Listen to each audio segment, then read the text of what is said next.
أعوذ بالله من الشيطان الرجيم بسم الله الرحمن الرحيم الحمد لله رب العالمين وصلى الله على محمد وآله الطيبين الطاهرين اللهم صل على محمد وآله. So inshallah we want to continue our discussion. Let's not forget we're discussing Islamic spirituality. So in the beginning few minutes I'm just going to quickly recap what we have discussed so far. So we're trying to set the stage, trying to understand how each of these things, they are different from each other, related but very different. So you have spirituality, you have ethics, you have laws, okay? And all of it is part of Islam. Islam is a very spiritual religion. It invites people towards spirituality, which basically is equal to getting closer to Allah subhanahu wa ta'ala. Islam also is a very ethics-centered religion. Akhlaq and ethics are a fundamental part of who we are and what we do as Muslims. And of course, Islam is also a very Sharia-centered religion, right? So it's not that any of these are taken lightly in Islam. Of course, everything has its own place. And I think the analogy we had is a good way to imagine that football match. You need a football ground and some ground rules to be able to play. When you actually play and practice your skills, that's akhlaq. And inshallah, if you manage to practice your skills well, you become successful. You reach that destination of football. Although this example is very good, but examples are examples. They don't tell you the full reality. I don't want to say it like this, but sometimes examples can be slightly misleading. Examples are good to explain, but there are other aspects of example that are misleading. So I'm going to ask a question. Based on this kind of an idea of separating spirituality, ethics and Islamic laws, where would you put salat in this framework? Where is it? Where does salat? Salat is an important thing in Islam, right? Where do you fit it? Where does it belong? Sorry? Okay, so the first answer we'll have is that it belongs to Islamic laws, because we have a lot of ahkam of salat. The maraji, the mujtahideen have worked hard to tell us the laws regarding salat. So is that it? That's where the story finishes? Okay. It's everything, right? So what happens is this framework, again, because I use the football example, it can be slightly misleading, because in football, the laws of football are very different from techniques of football, right? But in Islam, a lot of the times you have one single thing that has all the three dimensions to it. So the same salat has ground rules of salat, which is the Islamic laws. You have to face the Qibla, you have to do it in a certain way, you have to be in wudu. There are specific guidelines for the ground rules of salat. If you're not doing that, sorry, salat has zero benefit. You're not playing salat, like you're not doing salat. Okay, so those are the ground rules. But the same salat, based on these ground rules, is a powerhouse of Islamic akhlaq and ethics, right? You can gain so many qualities related to ethics using the same salat. And again, the famous example of that is the khutbah of Bibi Fatima, where she's speaking not about the legal aspect of salat, she's speaking about the akhlaqi aspect of salat. She says, Ja'alallahu salat tanzihan anil kibr. Allah subhanahu wa ta'ala has made salat obligatory so that you're protected from arrogance. Okay, that's the ethics part. So if you practice salat well, you have some ethics, and if you do that, salat becomes the best place and act of spirituality. In salat, you get spiritually high, right? You connect to Allah subhanahu wa ta'ala, and that's why the Quran says, Aqimis salata li dhikri. Okay? Recite salat, because the ultimate goal through the same salat is spirituality. But the pathway is, you have to cross the first two stages. You have to first abide by the laws of salat, then you abide by the techniques of salat, which is the akhlaq. You practice it well, you recite a good salat. So all of you know the famous book of Agha Panahian, how to say a good prayer. He's not speaking about ahkam, he's speaking about the akhlaq and the etiquettes and adab. And if you do that, you will become spiritual through the same salat. And all actions are like that. So that was an added point from last time. Okay. Moving on, we spoke about in a last session, okay, about 5 principles of spirituality. I'm not repeating them, I'm just remembering them quickly so we can. So first one is that spiritual powers is not the criteria. People look for spiritual powers and fancy stuff. That doesn't define spirituality. Islamic spirituality is inline and based on Sharia. Okay, we spoke about this. It's very balanced and comprehensive. Islamic spirituality looks at all aspects of our lives. It is halal material pleasures are okay. Islam is not against material pleasures, where we do not like support like monasticism, leaving the dunya. You can't get spiritual through those means, and of course it's a slow process. Okay, so now today inshallah what we want to do is we want to complete our discussion, and we want to now dive into this whole question that, okay, how do we do spirituality? Okay, so far it's been like introduction, understanding spirituality from a bit far. Now we want to ask, I want to actually now become spiritual. What should I do? So inshallah from today we're going to come to the practical aspects. Most likely we will have one more session to complete the discussion. I don't think so I'll manage to complete everything today. So let's get started. The first thing we are told about spirituality, again, all of this which I'm saying now is based on Islamic teachings, and we have differences. So there's other versions of spirituality, they don't think like this. Now we don't have anything to do with those. We just focus on the spirituality as taught to us by the Quran and al-Bayt. First thing is that it's a journey and there's a path. Okay, so spirituality is a journey. So the main question, or the first question that can be asked is, who or what is undertaking this journey? If I may ask you, what is? Because journey, whenever you have a journey, you need something to take that journey, right? So if you take a journey from here, Dar es Salaam to Arusha, it's your body moving, right? Your body is moving. So in a spiritual journey, what it is that moves and undertakes the journey, if I may ask? Soul. Okay.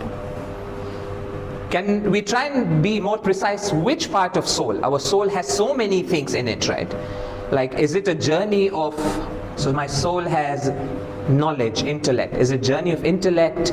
My soul has desires. Desires are part of my soul. Is it a journey of desires? What it is that's undertaking this journey? So it is inside the soul. So it's not a material journey, that we all know. But what part of my soul is on a journey of spirituality? So today I want to ask more questions rather than me speaking. Okay.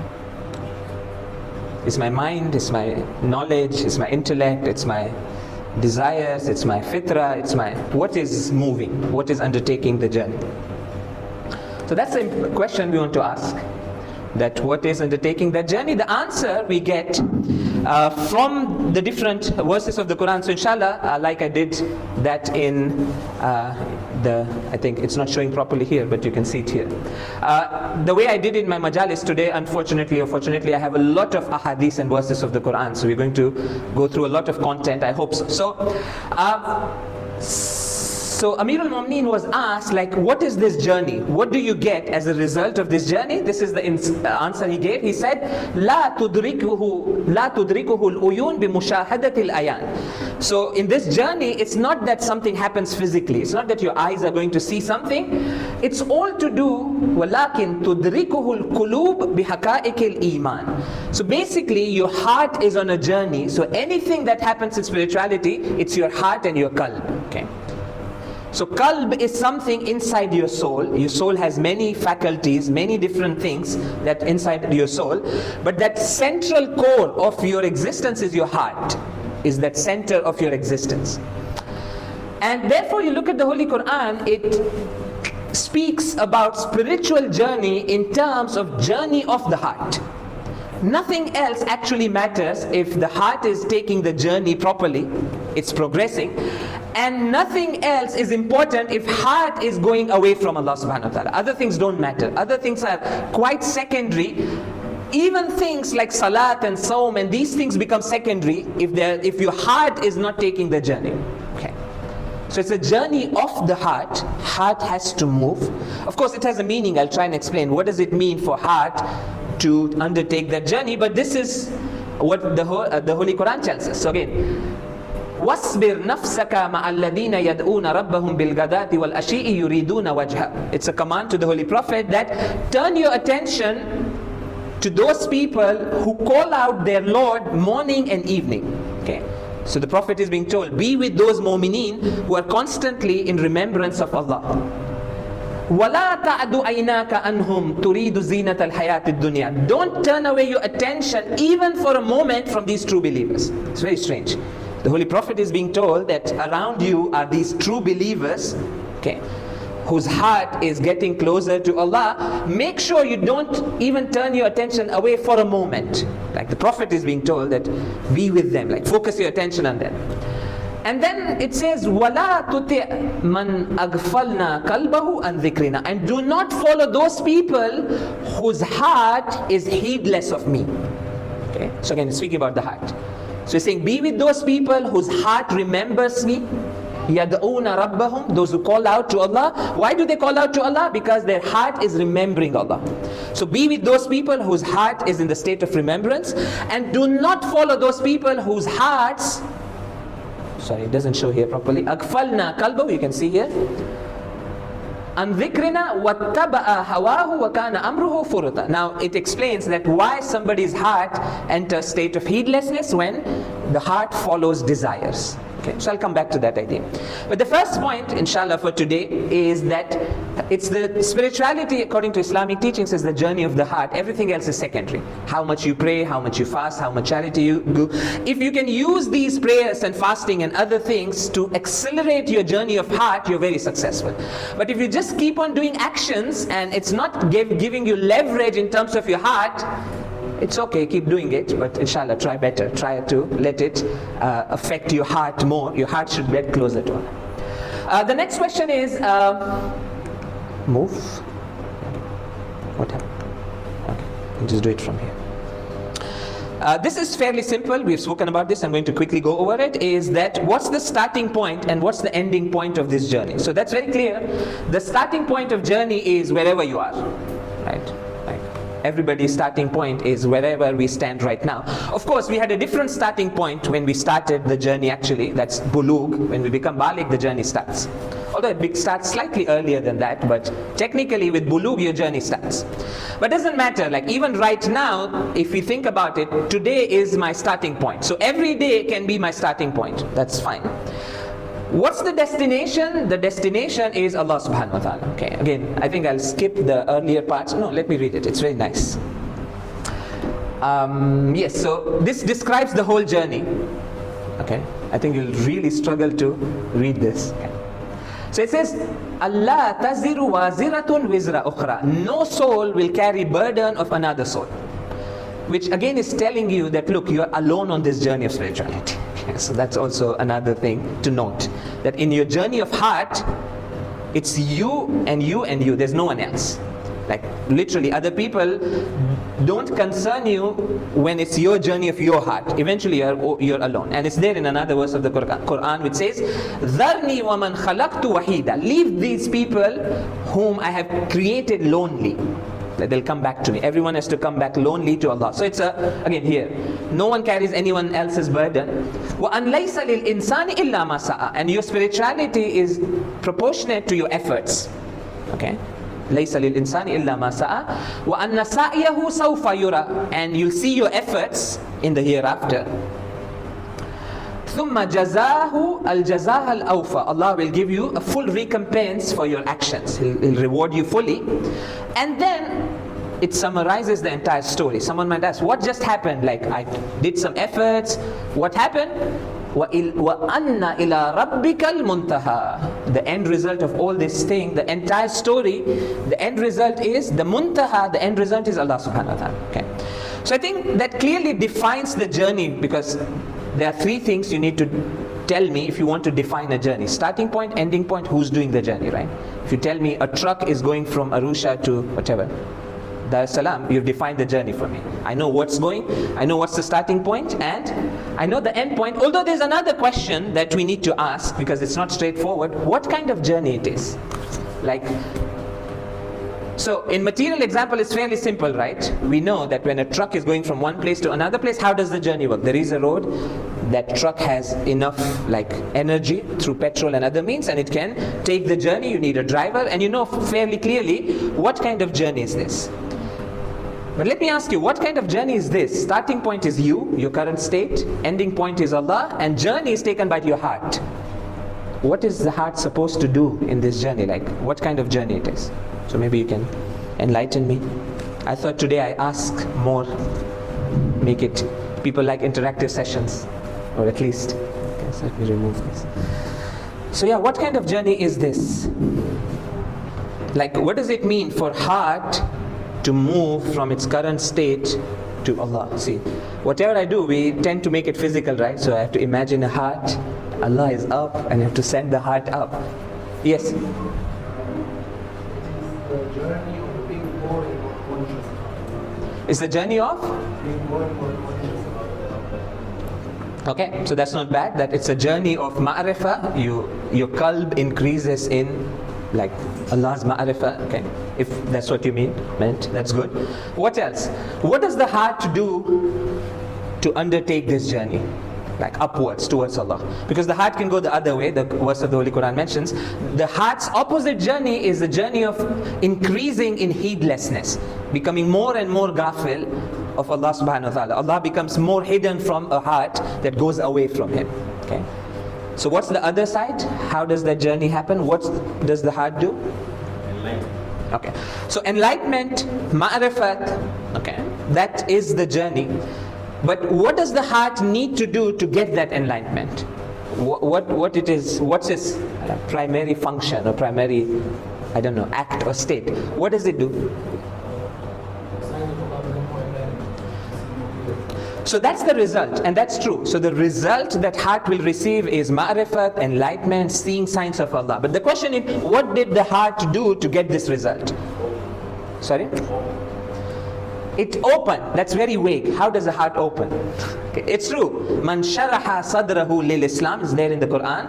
That one of the ways to see spirituality mentioned by the Quran is when someone's heart, again it speaks about sadr.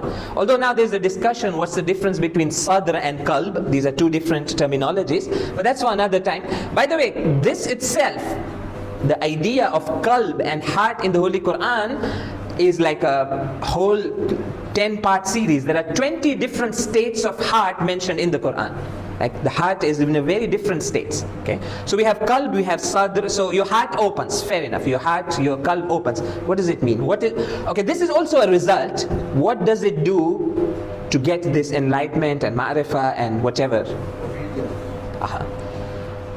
So obedience, I'll generalize it a bit more, and we are told that the heart needs to do one thing. If it does this, it's sorted. Okay? And that's the journey of the heart, and that is the heart needs to come to this realization that this heart is truly a servant of Allah subhanahu wa ta'ala. So the heart needs to somehow realize truly that I'm an abd, I'm a slave, I'm a servant. Okay?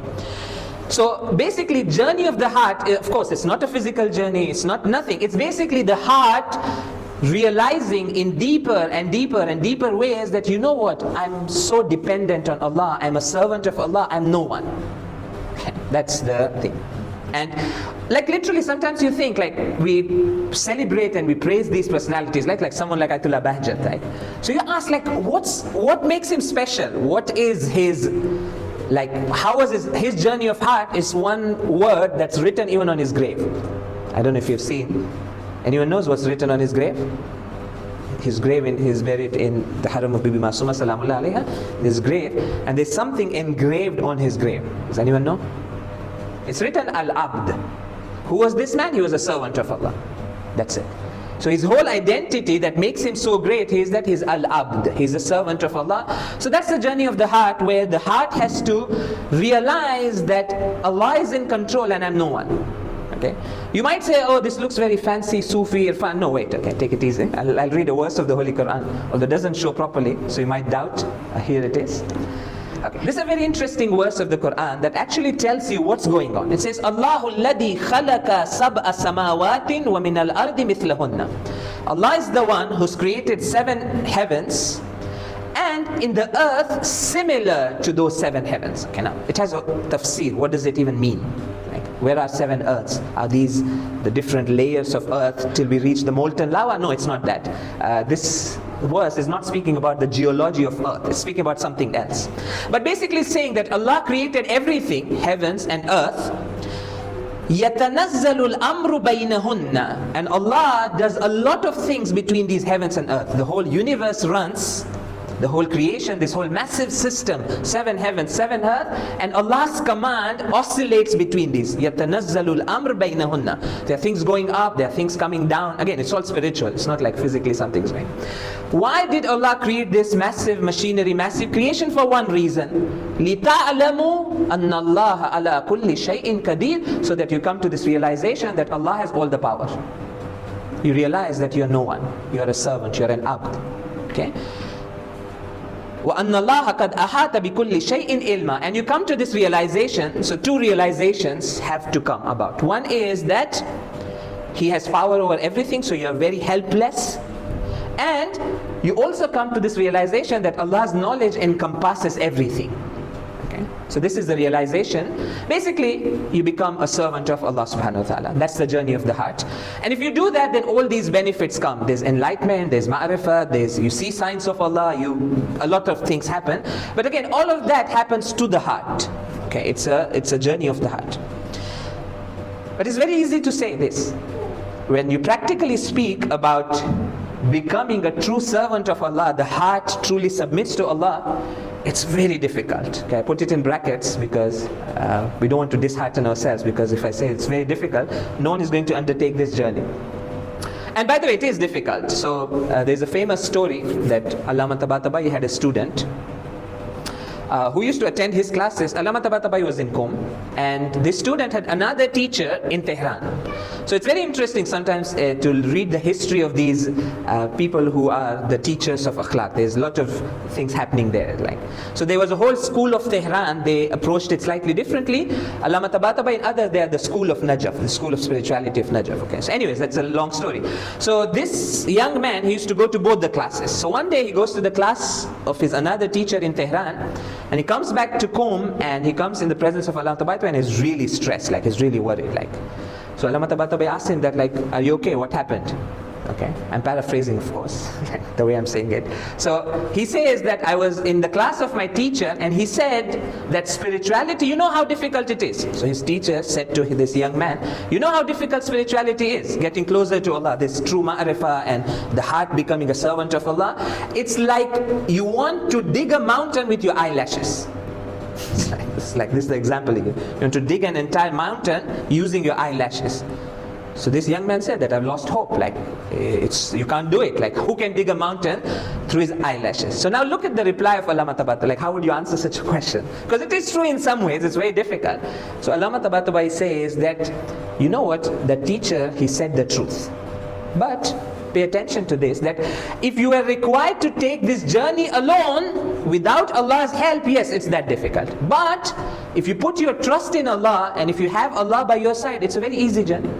Many people have reached. And that's actually true. If I say that I have to do everything, get to that ma'rifah and that servitude to Allah, I have to fully submit to Him in all situations, I say, how am I going to do it? I have so many weaknesses. So yes, when I look at my weaknesses, it's a very difficult journey.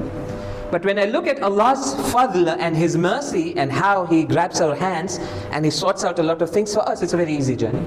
Inna rahila ilayka karibul masafa. This repeats a lot in our du'as, that whoever just makes the intention of basically orients his heart towards Allah, rahil means someone who's started the journey, his distance is very clear, very close. Karibul masafa. The destination is very close. Okay, so you have to keep that in mind.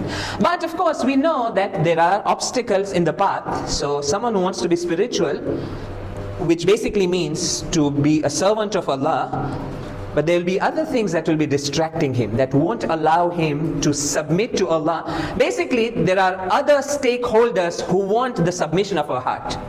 There are other things other than Allah who want that we submit to them. And again, there are many examples of this. Shaitan is one. One of the other things that demands our submission and takes us away from submission to Allah is our desires. Our desires, they demand our submission. Our desires tell us that you take me as your God. You take me as your something that you worship. Again, Quran, أَفَرَأَيْتَ مَنِ اتَّخَذَ إِلَهَهُ هَوَى. Haven't you seen that person who has taken his desires as his God? It's Quran, right? Very clear. Ilahahu hawa. which basically means someone whose heart is oriented towards his desires. And of course, naturally, if someone's heart is oriented towards his desires, and of course I mentioned this in the majlis, that usually it means haram desires to start with, or excessive indulgence in desires. So if somebody's focus turns away, then his heart is not focusing on Allah and is not submitting to Allah, is submitting to someone else. And that can be even his own desires. Okay, so this is how the whole journey looks like. So I've tried to define the journey, and you might ask, okay, now what do we do? Where do we start? Okay, so this was a prelude to the practical things that I wanted to speak. So it's a lot of theory that leads you to the practice, but it's needed. If you don't understand the journey, like it's like this, right? If you don't, someone knows a bit about driving, but you don't tell him the starting point, the ending point, the road, the obstacles, how is he going to drive? So sometimes it's good to have an overview of the journey, and then say that, okay, now I understand where I have to start, what's the destination, what are the problems on the way, now let me learn how to drive, right? So that's a good way to approach it. So inshallah, let's now learn how to drive. And the driving is basically, it's an action plan for servitude, okay? So basically spirituality in Islam is nothing more than this one single word, okay? But it's very comprehensive. So the question is, how do you do it, okay? Like, where do you start? So we are told that you have to do these three things, okay? Musharata, muraqaba, and muhasaba. That's it. If someone manages to do this consistently, then they are done. So let me ask, okay, although you can see it here. So given, okay. So okay, let me ask, what's the meaning of the word musharata in Arabic? What does it mean? Translation, musharata. Yes? Yeah, so musharata means self-conditioning, okay? Muraqaba means self-vigilance, so being vigilant, muraqaba. And muhasaba means self-accounting, right? So we have these three tricks, or three ways, or three methods. Of course, what we are told, and again, this is what the experts in the field say, that if you want to do spirituality practically, which is the journey, the way I mentioned, it's the journey of the heart grows, gets closer to Allah. Of course, it goes down at times. It can have a zigzag journey also. Sometimes it goes up, sometimes it goes down. Sometimes you're rising, but then you fall. It's not a steady journey. There are ups and downs.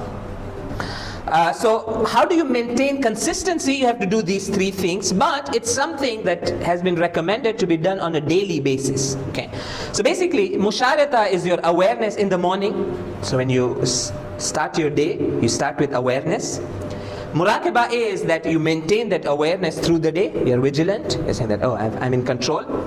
And of course, you end the day by just doing your accounts. So you start by waking up and say that, okay, I have to do the journey today again. Every single day, you wake up and you say, today is a new day and I'm going to do the journey of the heart. And we are told, you just plan for the day. Don't worry about too many things. If you're too much engrossed in the past, it will stop you today. If you're too much thinking about the future, you'll be in like a dream world. Tomorrow, next week, you lose your present. So you said that, look, you focus on your present and do these three things. Okay. Wake up in the morning with an awareness. How do you get that awareness? Through self-conditioning. How do you do it? I'm going to give an example. Through the day, you maintain that muraqaba slowly and gradually, and you end your day and you say that, okay, how was the day? Let me take account. And that's the process. There is nothing else very complicated. Again, on paper, and in terms of breaking it down into steps, this is really simple. And it's really very logical. It makes sense, right? How do you practice servitude? You wake up in the morning, tell yourself, remind yourself, I need to practice servitude. Okay. How do you keep going through the day? You be aware that, am I practicing servitude? Okay. And in the end, you go back and see, did I practice servitude? Okay. I mean, it's the most logical way to practice being a servant of Allah subhanahu wa ta'ala. Because it's not there automatically. It's not the case that I'm born a servant of Allah. No, we are not. There's so many things that distract us from being a true servant of Allah. It comes with practice, and this is the way to do practice. So what I'm going to do, inshallah we will end after these three steps. I'm just going to explain these three. Although they're very easy, but I'm going to add a bit more detail. So it's like this. What do? You begin your day. We all begin our day, so tomorrow is going to be a new day. You wake up in the morning, find a time where you're like fully woken up, you're not half asleep, okay? And then, like, I don't know, you find a time before breakfast, after breakfast. Although after heavy breakfast, you will forget to do musharata, so be careful of that, because, yeah. So you begin your day and you say, Alhamdulillah, new opportunity, new day. You feel happy about it. It's important because sometimes many people, they're trapped in the past. They have the burden of the past they carry. They wake up, they're still like lagging behind. Like they have not updated to today. Say, Baba, past is gone. Today, a new day, fine morning, let's start. So, and you start by, so musharata in a way, so musharata, those who know Arabic grammar, it's mufa'ala, where it's a two-way relationship. So, self-conditioning is not very precise. It's conditioning with someone. You're doing a deal with someone. Musharata means, okay. So, basically, it's a deal that you do with Allah subhanahu wa ta'ala. You wake up and you say, find a new blessing. Allah, I'm coming, let's do a deal. Okay. What's the deal? The deal is that I promise Allah during this day that I'll be your servant. Okay. And of course the basic version of that, the first version of that is, how do you be a servant? You tell him, I'll do all the wajibat, I'll stay away from all the haram things. That's the meaning of being a servant, right? You've commanded certain things, I'll do all of that. I'm making a deal, condition, promise. And I'll stay away from whatever you dislike. And the top in the list that Allah dislikes is haram. Allah dislikes other things also, but they're makruh, they're at a lower level. You can do it in any way. You can say it in your own words. Wake up. You can have something written, a paper. So morning you read and say, okay, this is my whatever. Like, I know this sounds a bit like you do it for those. I shouldn't say it. Is there any like? Okay, yeah. So it sounds more like the DS thing. You make a pledge. Sorry. So you have the DS. Yeah. But yeah, that's what we're supposed to do. I'll give you one example that sometimes, like some of the ulama, they say there's 3 lines in dua tawbah of Sahifa Sajjadiyah. So Sahifa Sajjadiyah is a very beautiful dua of tawbah. These 3 lines, literally you can take it, and this can be your musharata. You read these lines with the translation. So I'll even share this with you. Basically, you start your day with this. It's very beautiful, simple. It says, Walaka ya Rabbi, and for you, my Lord, sharti, again, musharata, I'm conditioning myself, I'm making a pledge with you. An la a'uda fi makruhik. I won't go back to the wrong things I was doing in the past. And I won't go back to the sins or mistakes I was doing. Wa dhamani, I'm giving you guarantee. Again, it's a pact with Allah. An la arja'a fi madhmumik. I won't return to something that's condemned in your eyes. Again, it's the same thing, another way to say it. And the third one, wa ahdi. So basically it uses 3 different words to say the same thing. Sharti, dhamani, ahdi. Okay. The last one is wa ahdi an ahjura jami'a ma'asik. Again, so this is important. A part of the pact shouldn't be that, oh, I was doing 10 mistakes, today I'll do 5. No. You don't do that. You say that I'm going to leave everything wrong that I was doing. Like you make a 100. I know we might not be able to deliver the pact, but at least you start with a high goal, right? You don't start by saying, okay, I have 10 things to improve. I'll focus on 5. Now you say, no. I'm going to do jami'a ma'asik. I'm going to leave everything behind. Fresh day, 100% obedience. So my aim is I shouldn't make a single mistake. Believe me, it gives you a lot of hope and energy to start your day like this. Of course, it's not the case that this will solve everything. It's a good start. It's like those runners, right? So those sprint runners, they need to sit nicely and they need to get a good start. Doesn't mean that good start will take them to the destination. They need stamina. They need consistency. So the consistency part is the second one. During the day, we try and be consistent. Okay? And that's the muraqabah. Okay? And again, a lot of ahadith that mention this. So I'm just going to mention one of those. Again, this is, okay, let me ask, who can guess which dua is this? Ilahi wa alhiqni bi nuri izzikal abhaj. Does anyone know which dua is this? Very famous. Yes. Now I'm confused. I think it's Munajat Sha'baniyah, if I'm not mistaken. It's Munajat Sha'baniyah. So Munajat Sha'baniyah, it's a very famous dua which is narrated from all the imams. It's one of those duas which all the imams used to recite. Of course, originally it's narrated from Amirul Mu'mineen. So he says that, Ilahi wa alhiqni bi nuri izzikal abhaj. Oh Allah, connect me to that divine light. Again, he's asking for spirituality. فَأَكُونَ لَكَ عَارِفًا. So I get your marifat. My heart gets that enlightenment we spoke about. وَأَنْ سِوَاكَ مِنْ مُنْحَرِفًا. If heart focuses on Allah, of course, it's going to turn away from everything other than Allah. So we're even asking, oh Allah, turn me away from everything other than Allah. But this is what I want. وَمِنْكَ خَائِفًا مُرَاكِبًا. Give me this state also, that I'm constantly in the state of your fear and that self-vigilance. I'm vigilant of my duty to you. See, even muraqabah is not basic self-vigilance. It's vigilance to Allah. So it has a two-way. So even if your muraqabah is mufa'ala, okay, it doesn't just mean being vigilant of being vigilant with respect to someone. So basically muraqabah means being vigilant with respect to a duty to Allah. Am I doing okay?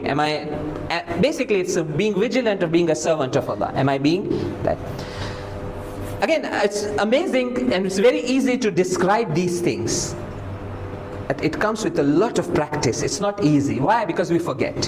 One of the standard things that happens with all of us is that you'll try to pay attention and have that muraqabah, but it becomes heavy on the soul. We click a button, we go on autopilot mode. We love to do that. We all have an autopilot mode where we are very comfortable with our soul. If you want to change that and put pressure on the soul and do muraqabah, that, oh, I'm constantly watching my actions, it really becomes hard on the soul. So we have been told, you do it slowly.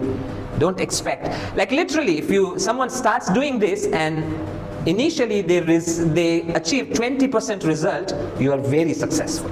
Like 20, if you can manage 20% muraqabah, even 10%, if someone is not used to this kind of a thing, you've broken records if you do 10%, because it's not easy. One shouldn't aim that in 1 week I'll have 100% muraqabah. It doesn't happen. The soul is very volatile. That's why it's called qalb. Qalb means something that's constantly changing. So that's the second thing. And of course, end of the day, you said that, okay, was I loyal to my deal? I made a deal in the morning with Allah. Okay, the deal was good, very profitable. Then I tried through the day to see if I adhere to that deal. And at night is the time. Again, that's the tricky part. There's no one who's going to come and ask you about it. That's the hardest part about spirituality. There's no one going to come and ask you to give an account. So that's why this self word is really nice. So all the three. So self-conditioning, self-vigilance, and self-accounting. So that self part is very important. But of course, it's with respect to Allah. Even muhasabah is, I'm accounting my soul with respect to Allah. But I have to account. And literally it's like this. If I don't account, no one cares. Like, the life goes on. Like, there's nothing that's going to change. You'll be okay. You'll start a new day. You'll do something else. So that's what makes it hard. It has to come from the self. Again, so many ahadith that speak about muhasabah especially. This is the third part. And yeah, so this is the standard one, the most famous one. Again, I'm referring back to the majlis. Is the famous hadith from Imam al-Kazim that laysa minna man lam yuhasib nafsahu kulla yawm. That person who doesn't account for his soul on a daily basis is not from us. That's the famous one. I'm going to read another one which is very interesting.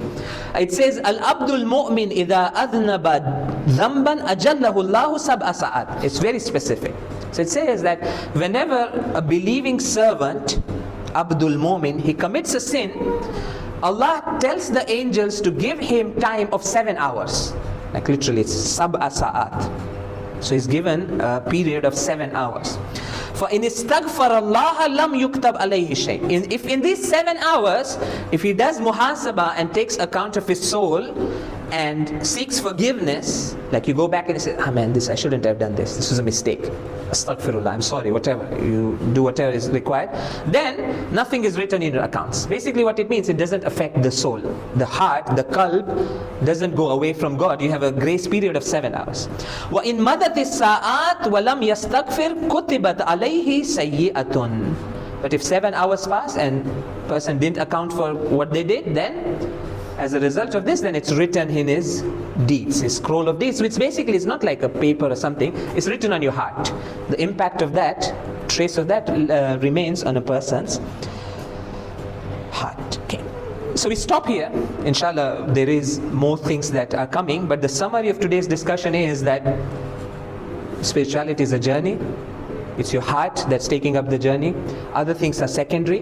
They are relevant, but they are secondary. Like literally in the end, doesn't matter like how many Salatul Layl you prayed. It's important, but if someone prayed a lot of Salatul Layl but their heart couldn't get closer to Allah, it doesn't have. But if someone prayed Salatul Layl and leveraged that to refine his heart, amazing. Okay, so that's starting point is your starting. Everybody is like, my starting point is my state of my heart right now. Everybody has a new starting point every day.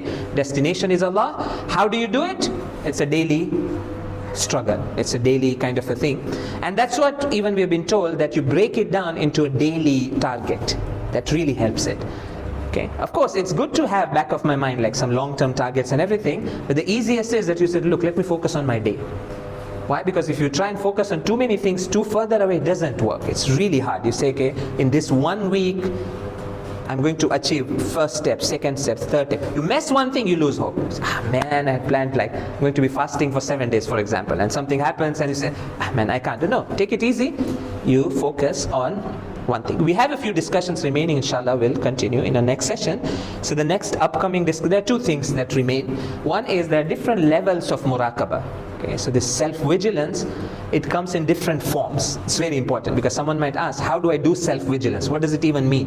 What should I be watching when I'm doing muraqabah? Okay, so that's one. And second thing is, like I'll come to that. It's a more practical plan of like how do you do it in a daily scale. Like what are the different parts, like your ibadat, your family time, your thing. How do you practice this general? So basically this is the generic model, right? Musharata, muraqabah and muhasabah. Now you have to apply it to different sections of your life in different ways. So that's another discussion. So we have two things remaining. Hopefully we should be able to cover that in our next session. Thank you very much for listening very carefully. Let's recite the salawat ala Muhammad wa ali Muhammad.